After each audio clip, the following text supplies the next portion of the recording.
Good morning, everyone. Good morning. First of all, let me introduce myself. My name is Aiska Rusnella Hermawan, and today I'm going to present the reason of general anesthesia.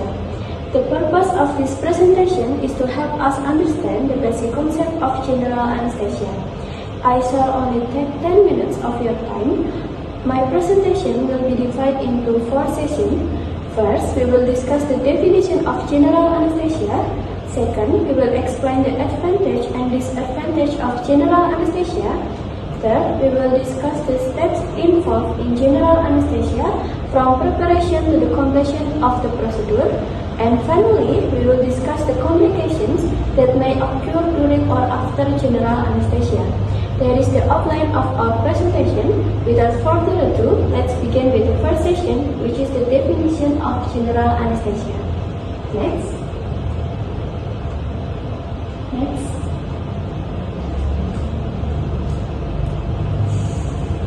General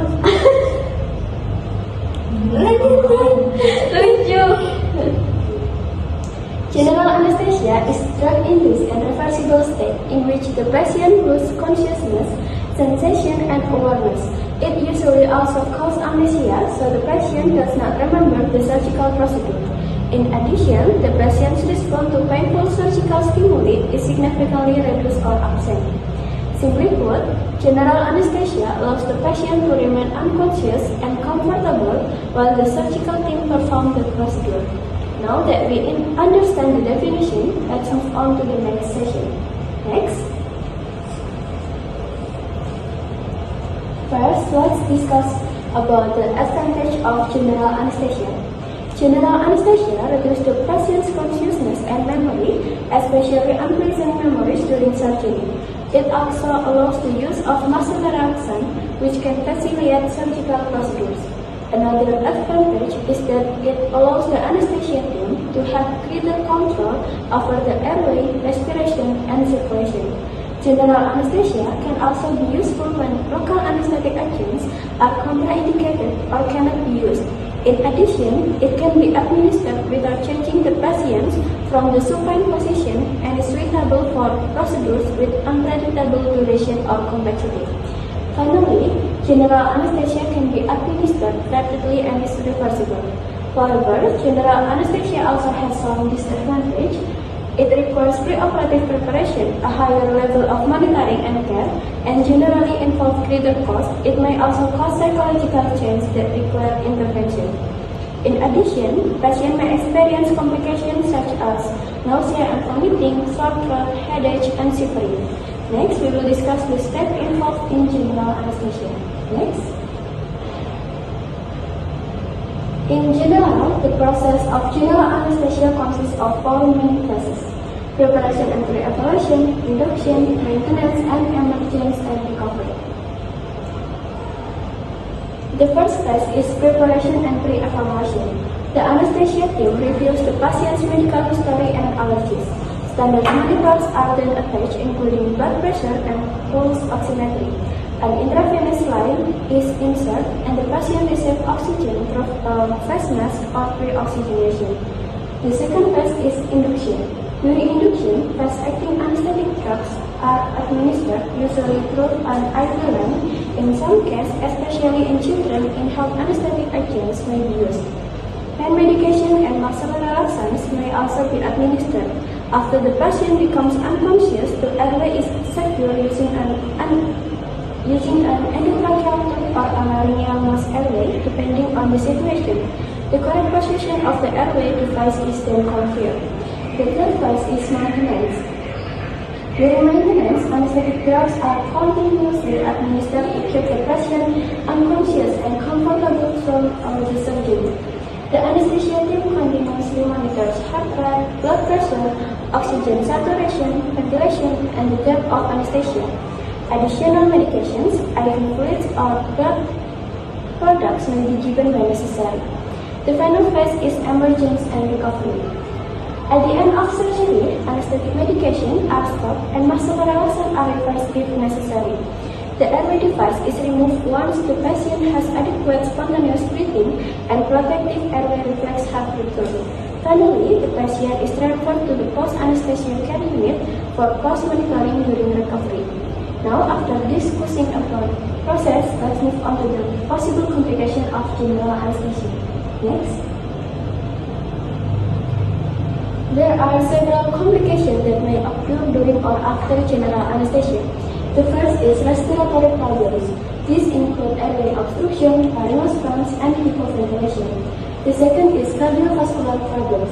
Patient may experience hypertension or hypotension. If these conditions are severe or not treated properly, they may lead to dyspneas, myocardial infarction, or inadequate blood flow to vital organs. The third is complication is nausea and vomiting. Post-operative nausea and vomiting is a common complication following the general anesthesia and can cause significant discomfort for the patient. The last complication is shivering. Shivering can occur due to hypothermia or the effect of anesthetic agents on the body's temperature regulation. It is more likely to occur after prolonged surgery or exposure to a cold environment. So, these are some of the common complications associated with general anesthesia. Next.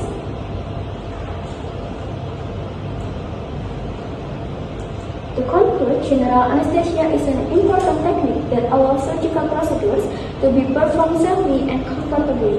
However, it requires careful preparation, continuous monitoring, and appropriate management to minimize potential complications. General anesthesia is a controlled and reversible state of unconsciousness that allows surgical procedures to be performed safely and comfortably. We have discussed 4 main points: the definition of general anesthesia, advantage and disadvantage, the step of general anesthesia, and its possible complication. Although general anesthesia provides many benefits, it also carries potential risks, especially respiratory and cardiovascular complications. Therefore, proper preparation, continuous monitoring, and appropriate management are essential to ensure patient safety throughout the anesthetic process. That brings us to the end of our presentation. Before we close, we would like to give you an opportunity to ask questions or share your thoughts. Are there any questions or anything you would like us to clarify? Yes. My name is Alia Devi. I want to ask you, are there any conditions that can increase the risk of the surgery? Okay, so the answer is yes. Several patient-related factors and medical conditions can increase the risk of perioperative complications. This includes 1. Smoking, obstructive sleep apnea, obesity, hypertension, diabetes mellitus, previous stroke, seizure disorders, heart, lung, kidney, or liver disease, medication that increase the risk of bleeding, TB, alcohol or substance use, drug allergies, and previous adverse reactions to anesthesia. This is why a thorough preoperative assessment is very important. The anesthesia team needs to identify potential risks before the procedure so that the anesthetic plan can be adjusted accordingly. How is it, Alia? Thank you, Naila. Thank you. Is there any question? Permission to ask. My name is Elza Putri. How can we minimize the risk before the To conclude, general anesthesia is an important technique that allows surgical procedures to be performed safely and comfortably. However, it requires careful preparation, continuous monitoring, and appropriate management to minimize potential complications. General anesthesia is a controlled and reversible state of unconsciousness that allows surgical procedures to be performed safely and comfortably. We have discussed 4 main points: the definition of general anesthesia, advantage and disadvantage, the step of general anesthesia, and its possible complication. Although general anesthesia provides many benefits, it also carries potential risks, especially respiratory and cardiovascular complications. Therefore, proper preparation, continuous monitoring, and appropriate management are essential to ensure patient safety throughout the anesthetic process. That brings us to the end of our presentation. Before we close, we would like to give you an opportunity to ask questions or share your thoughts. Are there any questions or anything you would like us to clarify? Yes. My name is Alia Hatibi. I want to ask you, are there any conditions that can increase the risk of the surgery? Okay, so the answer is yes. Several patient-related factors and medical conditions can increase the risk of perioperative complications. This includes 1. Smoking, obstructive sleep apnea, obesity, hypertension, diabetes mellitus, previous stroke, seizure disorders, heart, lung, kidney, or liver disease, medication that increase the risk of bleeding, TB, alcohol or substance use, drug allergies, and previous adverse reactions to anesthesia. This is why a thorough preoperative assessment is very important. The anesthesia team needs to identify potential risks before the procedure so that the anesthetic plan can be adjusted accordingly. How is it, Alia? Thank you, Naila. Thank you. Is there any question? Permission to ask. My name is Elza Putri. How can we minimize the risk before the surgery? Okay, so the answer is there are several important steps that patient can take to reduce perioperative risks. First, be honest about your medical history. Patient should inform the healthcare team about chronic medical condition, allergies, current medication, and any previous problems with anesthesia.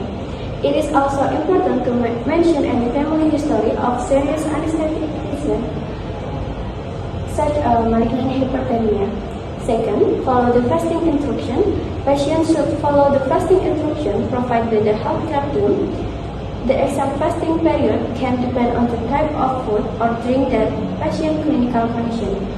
Depend on the type of food or drink and the patient's clinical condition. The main purpose is to reduce the risk of pulmonary aspiration during anesthesia. Third, discuss regular medication with the healthcare team. And fourth, stop smoking and avoid alcohol. Stop smoking well before surgery can improve respiratory function and oxygenation. How is it, Elsa? Thank you, Naila. Okay, thank you for your question. We hope this presentation has helped you understand the basic concept of general anesthesia. Thank you for your attention and